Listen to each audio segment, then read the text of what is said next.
Shalom, selamat berjumpa kembali dalam acara live streaming pada sore hari bersama Harvest Vineyard Jakarta. Senang sekali bisa bertemu kembali dalam acara yang sangat indah di sore hari ini. Oleh karena itu, pada kesempatan yang sangat spesial ini, saya ingin menyampaikan beberapa hal yang sangat penting supaya kita sebagai orang Kristen kita memahami bagaimana cara kerja iblis, bagaimana strategi iblis menggoda manusia sehingga manusia terpengaruh, apalagi dalam situasi virus corona yang terus merebak, yang masih memakan banyak korban. Ini membuat kita bertanya-tanya, sebetulnya ada apa yang sedang terjadi dengan dunia ini, dan apa sebetulnya penyebab semuanya ini. Oleh karena itu, pada kesempatan yang sangat indah ini, saya ingin sharing firman Tuhan di dalam yang saya ambil di dalam Lukas pasal yang keempat. Lukas pasal yang keempat, ayat yang pertama sampai ayat yang ke-12. Saya akan bacakan bagi saudara. Lukas pasal 4 ayat 1 sampai 12, firman Tuhan berkata, perikopnya berjudul pencobaan di padang gurun. Ayat pertama, Yesus yang penuh dengan Roh Kudus kembali dari sungai Yordan, lalu dibawa oleh Roh Kudus ke padang gurun. Di situ ia tinggal 40 hari lamanya dan dicobai oleh iblis. Selama di situ ia tidak makan apa-apa, dan sesudah waktu itu ia lapar. Lalu berkatalah iblis kepadanya, jika engkau anak Allah, suruhlah batu ini menjadi roti. Sebab jawab Yesus kepadanya, ada tertulis, manusia hidup bukan dari roti saja. Kemudian ia membawa Yesus ke suatu tempat yang tinggi, dan dalam sekejap mata ia memperlihatkan kepadanya semua kerajaan dunia. Kata iblis kepadanya, segala kuasa itu serta kemuliaannya akan kuberikan kepadamu, sebab semuanya itu telah diserahkan kepadaku, dan aku memberikannya kepada siapa saja yang kukehendaki. Jadi, jikalau engkau menyembah aku, seluruhnya itu akan menjadi milikmu. Tetapi Yesus berkata kepadanya, ada tertulis, engkau harus menyembah Tuhan Allahmu, dan hanya kepada Dia sajalah engkau berbakti. Kemudian ia membawa Yesus ke Yerusalem dan menempatkan Dia di hubungan bait Allah, lalu berkata kepadanya, jika engkau anak Allah, jatuhkanlah dirimu dari sini ke bawah, sebab ada tertulis, mengenai engkau ia akan memerintahkan malaikat-malaikatnya untuk melindungi engkau, dan mereka akan menatang engkau di atas tangannya, supaya kakimu jangan terantuk kepada batu. Ayat yang terakhir, ayat 12 ini dikatakan, Yesus menjawab katanya, ada firman, jangan engkau mencobai Tuhan Allahmu. Sesudah iblis mengakhiri semua pencobaan itu, ia mundur daripadanya dan menunggu waktu yang baik. Demikian jawab firman Tuhan. Memang berbahagia adalah setiap kita yang membaca dan merenungkan firman Tuhan pada sore hari ini. Saudaraku yang kasih, dalam firman Tuhan ini saya yakin dan percaya bahwa kita sudah sering membaca, merenungkan, bahkan mengkhotbahkannya berulang-ulang kali. Tetapi izinkanlah saya share kepada saudara pada sore hari ini mengenai ada 7 strategi iblis menggoda. Nah, strategi iblis kita harus ketahui bahwa iblis sampai saat ini dia terus bekerja, dia terus berkarya, dia terus berinovasi, dia terus berkreasi untuk menggoda manusia, untuk menjerumuskan umat manusia supaya semua manusia mengikuti kehendak dia. Oleh karena itu, pada sore hari ini firman Tuhan yang sangat menarik. Oleh karena kita akan temui bahwa ada tujuh strategi iblis bagaimana dia menggoda Yesus Kristus Tuhan kita. Mari kita lihat bersama-sama. Yang pertama, kita lihat ayat yang pertama. Bisa dikatakan Yesus yang penuh dengan Roh Kudus kembali dari Sungai Yordan, lalu dibawa oleh Roh Kudus ke padang gurun. Ayat yang kedua, di situ ia tinggal 40 hari lamanya dan dicobai iblis. Selama di situ ia tidak makan apa-apa, dan sesudah waktu itu ia lapar. Perhatikan ayat yang ketiga, bisa dikatakan, lalu berkatalah iblis kepadanya, jika engkau anak Allah, suruhlah batu ini menjadi roti. Saudara yang kasih, strategi iblis yang pertama untuk menggoda manusia ketika manusia dalam keadaan lapar. Dan ini saya contoh yang sangat menarik. Ketika Yesus berpuasa 40 hari 40 malam, dan ketika itu dia lapar, betul-betul lapar, tidak makan dan tidak minum, mengalami suatu kondisi yang sangat haus dan lapar. Dan kita bisa membayangkan bahwa ketika orang lapar, godaan iblis itu selalu ada. Apalagi dalam situasi sekarang ini, virus corona yang semakin merebak ini membuat orang takut kelaparan. Di mana-mana orang mencari makanan. Untuk apa? Untuk menyimpan supaya dia tidak lapar. Nah, dalam kondisi seperti ini, justru godaan-godaan iblis itu menggoda kita. Oleh karena itu, mari kita mempelajari dengan baik firman Tuhan. Jadi strategi iblis yang pertama, ketika kita dalam keadaan lapar, Yesus dalam keadaan lapar, dalam keadaan haus untuk memenuhi kebutuhan jasmaninya, justru itulah godaan yang sangat hebat. Jadi kita perhatikan di sini bahwa kalau orang lapar itu sangat berbahaya, sangat riskan. Kita perhatikan banyak pengakuan orang-orang yang dijebloskan ke dalam penjara ketika ditanya, kenapa kau mencuri? Karena saya lapar, karena keluarga saya lapar, karena anak saya lapar, karena istri saya lapar, karena intinya adalah karena kami sekeluarga membutuhkan makanan. Itu sebabnya kalau kita perhatikan, cara iblis menggoda manusia adalah ketika manusia dalam lapar, urusan perut, istilahnya urusan kampung tengah ini, itu bisa jadi bumerang bagi kita. Oleh karena itu mesti hati-hati dalam keadaan lapar, kebutuhan jasmani kita, kebutuhan yang harus kita penuhi dalam kebutuhan secara jasmani ini, kita harus berhati-hati. Jangan sampai kita tergoda oleh ajakan-ajakan iblis, oleh suara-suara iblis, oleh hasutan-hasutan iblis yang menggoda kita ketika lapar. Yesus sendiri mengalami. Nah, Anda bisa bayangkan bahwa betapa Yesus dalam keadaan yang sangat haus dan lapar, disitulah iblis datang menggoda. Dia lihat timingnya tepat untuk menggoda Yesus Tuhan. Itu yang pertama. Yang kedua, cara iblis untuk menggoda kita atau strategi iblis menggoda kita. Saya baca ayat yang kelima. Kemudian ia membawa Yesus ke suatu tempat yang tinggi. Perhatikan saya.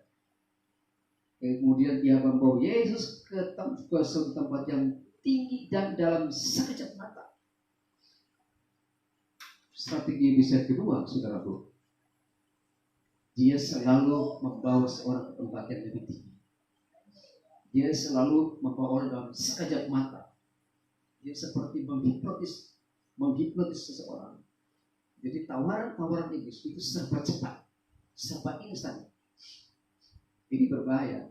Kalau kita dalam keadaan lapar, kita keadaan yang sangat membutuhkan, lalu ada tawaran-tawaran yang akan memenuhi kebutuhan kita. Di sinilah tawaran-tawaran itu dengan sekejap mata, dengan begitu cepat, sangat instan, saudara-saudara.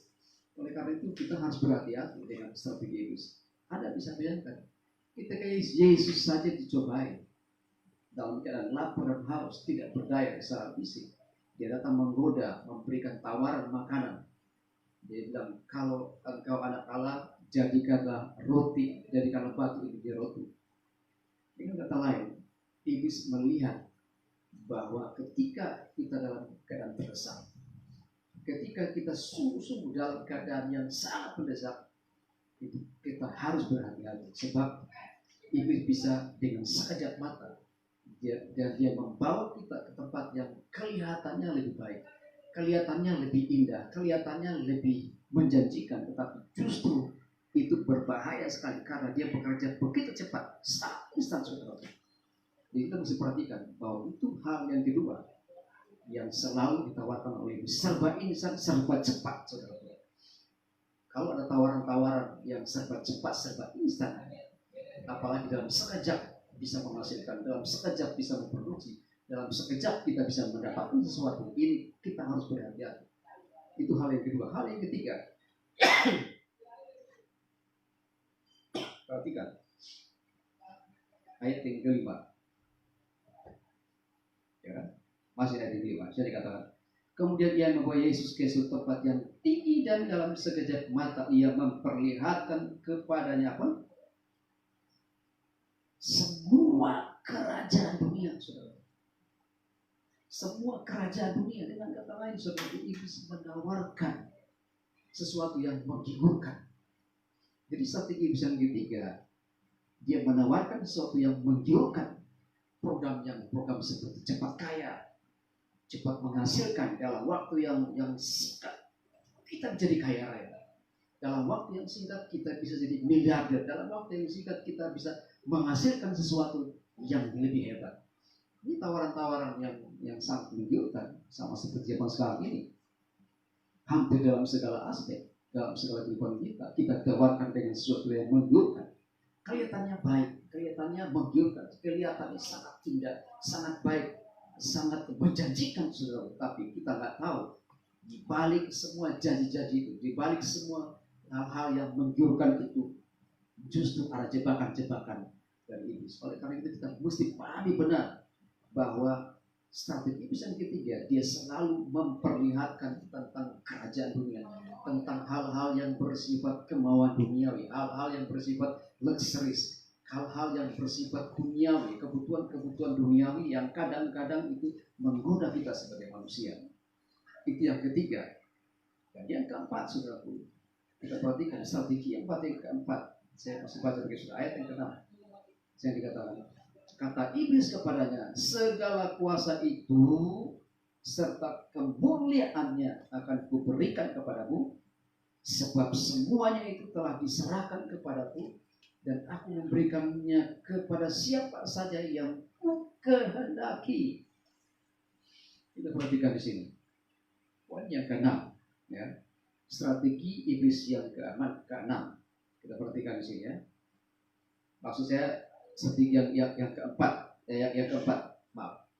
Ya, perhatikan. Strategi iblis yang keempat dikatakan segala kuasa dan kemuliaan kuberikan kepadamu.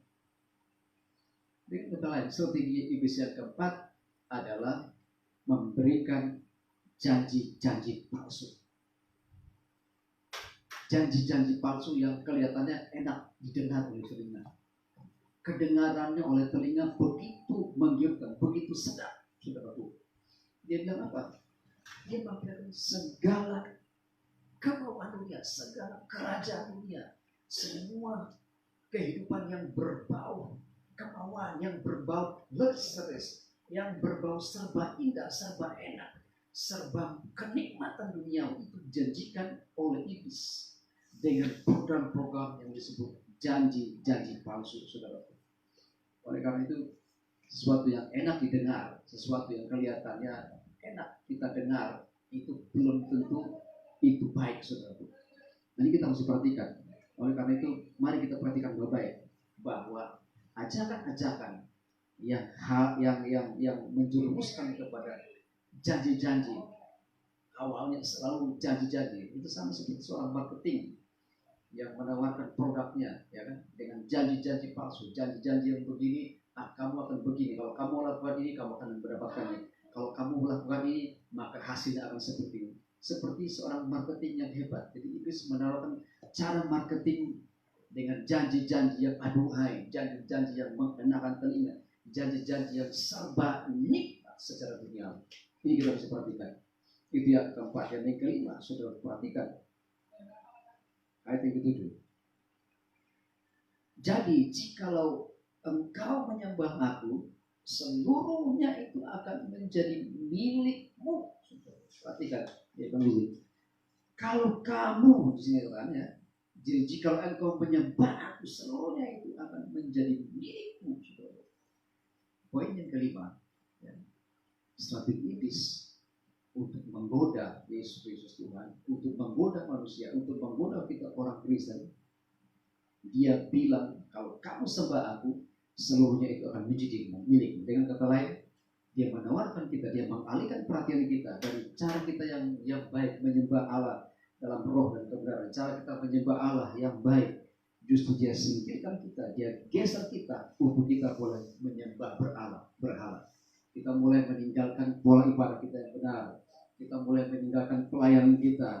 Kita mulai meninggalkan hal-hal yang bersifat kebaikan yang selama ini kita pertahankan, yang selama ini kita lakukan dalam pelayanan kita. Justru iblis menggeser supaya apa? Supaya kita tidak menyembah Allah. Dia bilang, kalau kamu sembah aku akan berikan semuanya kepadamu. Artinya apa, saudaraku?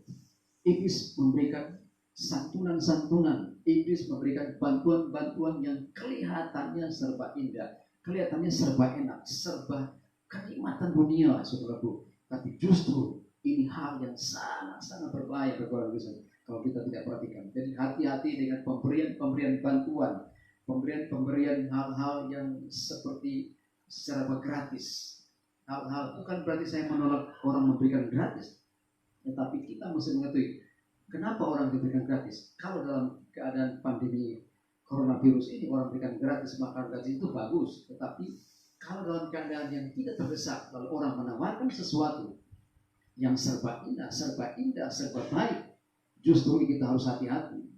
Ini jangan-jangan dia sedang menggeser pola ibadah kita, menggeser pola penyembahan kita, supaya kita menyembah dia, dan dia menjanjikan sesuatu yang semu, saudara. Itu yang kelima. Yang keenam kita perhatikan di sini. Ya. Tadi ayat yang ke-7, sekarang ayat ke-8, perhatikan. Tetapi Yesus berkata kepada ada tertulis, engkau harus menyembah Tuhan Allahmu dan hanya kepada Dia saja engkau berbakti. Kemudian, perhatikan, ia membawa Yesus ke mana? Kemudian ia membawa Yesus ke Yerusalem dan menempatkan dia di bubungan bait Allah, lalu berkata kepadanya, jika engkau anak Allah, jatuhkanlah dirimu dari sini ke bawah. Perhatikan ayat yang ke-9. Di sini dikatakan dia membawa Yesus ke Yerusalem. Dengan kata lain, iblis punya strategi yang keenam adalah dia semakin fokus pada titik. Tadi kan dia membawa Yesus secara gambaran, secara umum, secara kerajaan dunia, dia memperlihatkan keindahan dunia. Tapi sekarang dia membawa Yesus fokus kepada Yerusalem, bahkan dia menempatkan Yesus di hubungan bait Allah. Artinya apa?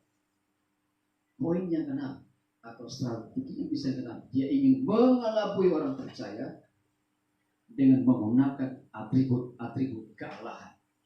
Dan kita berbahaya, saudara.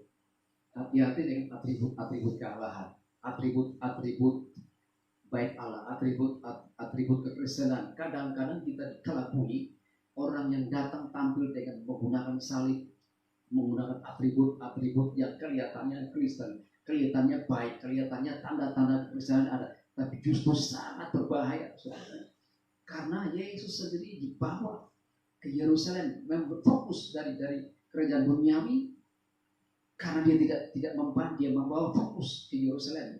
Artinya dia mau menyoroti secara khusus, dia membawa supaya satu titik tertentu di mana kota Yerusalem diperlihatkan, bahkan dibawa Yesus ke hubungan bait Allah dengan atribut-atribut bait Allah, atribut-atribut kekristenan, atribut-atribut yang seolah-olah adalah dia datang dengan menggunakan nama kekristenan, justru berbahaya, saudara. Itu yang kenapa. Oleh karena itu kita mesti menyadari bahwa hati-hati dengan tawaran-tawaran orang-orang yang datang dengan tawaran-tawaran yang aduhai, tawaran-tawaran yang membingungkan, justru bisa-bisa menjerumuskan kita. Itu yang kenapa. Dan yang terakhir kita perhatikan di sini, ayat yang ke-10 dan 11 saya baca bagi saudara. Sebab ada tertulis mengenai engkau, ini iblis yang bilang ya, perhatikan, ia akan memerintahkan malaikat-malaikatnya untuk melindungi engkau, ayat 11, dan mereka akan menatang engkau di atas tangannya supaya kakimu jangan terantuk batu. Ini kita perhatikan ya, iblis menawarkan sesuatu yang dari sederhana, yang paling sederhana sampai ke tingkat yang paling tinggi ya. Jadi kita perhatikan yang terakhir, yang ketujuh, strategi iblis menggoda manusia, strategi iblis menggoda Yesus Kristus Tuhan, strategi iblis menggoda orang Kristen adalah dia mencoba menggunakan ayat-ayat palsu. Bukankah banyak orang Kristen juga banyak yang tertipu dengan godaan ayat-ayat palsu, menggunakan ayat-ayat firman Tuhan yang kelihatannya baik, kelihatannya benar, tetapi justru dia gunakan ayat-ayat palsu. Nah, mana ada firman Tuhan saya dikatakan bahwa ada tertulis bahwa ia akan memerintahkan malaikat-malaikat. Ini ayat-ayat palsu, saudara. Jadi strategi iblis yang kedua, yang terakhir, dia ingin menjerumuskan orang dengan menggunakan tidak sekedar atribut kekristenan, tetapi dia menggunakan ayat-ayat palsu. Dengan kata lain, dia memberikan satu kenyamanan. Kalau kita menggunakan ayat, itu lebih nyaman. Menggunakan kenyamanan yang bersifat palsu, kenyamanan, ketentraman yang bersifat semu. Ini strategi iblis yang digunakan untuk menjerumuskan Yesus. Tetapi kita belajar dari sini, saudara, bahwa Yesus punya senjata yang luar biasa. Dalam hal ini kita perhatikan bahwa Yesus mampu meredam dia. Dengan cara apa? Yesus menggunakan ayat-ayat yang asli. Yesus menggunakan ayat-ayat yang benar. Yesus menggunakan ayat-ayat yang sejati. Ayat-ayat yang benar-benar benar, sejati, betul, bukan palsu. Oleh karena itu kita harus belajar sungguh-sungguh untuk mengenal ayat-ayat palsu. Hanya satu cara, adalah membaca ayat-ayat yang asli, membaca ayat-ayat yang benar. Dengan membaca ayat-ayat yang benar, membaca ayat-ayat yang sungguh-sungguh benar, yang betul-betul datang dari Tuhan, kita bisa mendeteksi ayat-ayat palsu. Inilah kehidupan kekristenan di tengah-tengah pandemi virus corona. Kita mesti berhati-hati, jangan sampai kita terjebak di dalam 7 strategi iblis. Yaitu yang pertama, ketika kita akan lapar, harus hati-hati. Urusan perut, urusan kampung tengah bisa bikin masalah. Orang bisa membunuh, bisa mencuri, bisa membuat kecelakaan, berbuat kejahatan oleh karena urusan perut, karena lapar. Yang kedua, kita harus hati-hati kalau kita dibawa ke suatu tempat yang nyaman, ya kan? Dalam sekejap mata, janji-janji palsu yang serba instan, serba sesuatu yang dijanjikan, yang dijanjikan serba cepat kaya, cepat berhasil, cepat sukses. Itu harus hati-hati, saudaraku. Jangan-jangan itu jebakan dari iblis. Yang ketiga, setelah itu kita harus hati-hati dengan tawaran-tawaran yang menggiurkan. Mata kita harus hati-hati dengan tawaran-tawaran yang menggiurkan, yang memperlihatkan kerajaan-kerajaan dunia, memperlihatkan kesuksesan secara duniawi, memperlihatkan kesuksesan secara duniawi dan tidak sesuai dengan firman Allah. Hati-hati dengan program cepat kaya, program cepat sukses, cepat berhasil, cepat menjadi orang yang hebat, cepat menjadi orang yang kaya raya, orang yang menjanjikan hal-hal yang cepat serba instan. Itu berbahaya, itu mesti kita hati-hati. Yang keempat adalah kita mesti hati-hati dengan sergi. Itu yang keempat, yaitu memberikan janji-janji yang palsu. Enak didengar oleh telinga, kelihatannya enak, kelihatannya baik, kelihatannya indah didengar, kelihatannya enak didengar telinga, tapi justru hati-hati, barangkali bisa menjerumuskan kita. Yang kelima adalah hati-hati iblis menggeser kita dari penyembahan kita yang benar kepada Allah untuk menyembah iblis. Dengan cara kita meninggalkan pola ibadah kita meninggalkan pelayan kita yang selama ini bagus dan indah. Kita diberkati Tuhan dalam pelayan kita, justru lama-lama kita digeser. Supaya apa? Supaya kita menyembah iblis dengan janji-janji yang palsu tadi.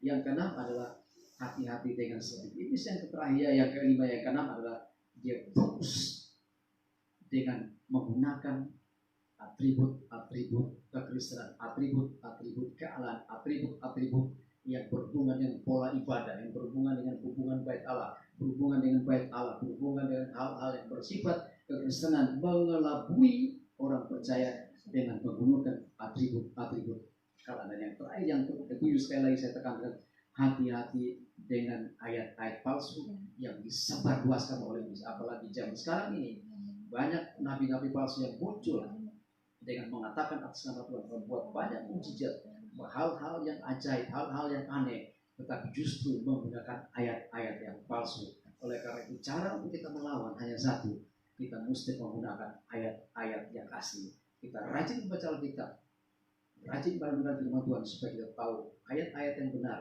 agar kita bisa mengcounter ayat-ayat yang palsu. Demikian firman Tuhan pada sore ini, kiranya memberkati saudara-saudara. Terima kasih, Tuhan Yesus memberkati kita sekalian. Amin.